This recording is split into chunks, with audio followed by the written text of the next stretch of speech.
நான் 3:30க்கே போயிட்டேன். அப்போ பண்ணியிருந்தாலே கரெக்டாக 6:30க்கு 6:00 பர்த்டே ஃபங்க்ஷன்.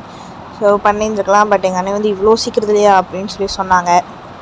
சரின்னு சொல்லிட்டு அந்த கேப்பில் நான் என்ன பண்ணேன், நான் என்னோடய ஹேரை வந்து க்ரிம் பண்ணிக்கிட்டேன். ஸோ நான் ஸ்ட்ரைட்டிங் பண்ணதுனால ஹேர் வந்து வால்யூமாக இல்லை. ஸோ அதனால் க்ரிம் பண்ணால் கொஞ்சம் வால்யூமாக இருக்குமே அப்படின்ட்டு, வால்யூம் தெரியுமே, ஹேர் வால்யூம் தெரியுமேன்றதால நான் க்ரிம் பண்ணிகிட்டே இருக்கேன். மணி பார்த்தா 5:00 கிட்ட ஆகிடுச்சு.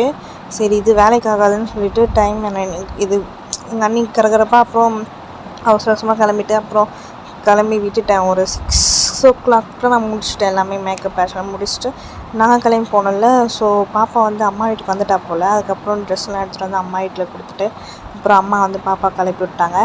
நான் வந்து ட்ரெஸ் இங்கே அம்மா வீட்டில் போட்டுட்டு மேக்கப் ப்ராடக்ட்லாம் திருப்பி நான் எங்கள் வீட்டுக்கு எடுத்துகிட்டு வந்துட்டேன். ஸோ வந்து மேக்கப்லாம் இங்கே வந்து போட்டுட்டு திருப்பி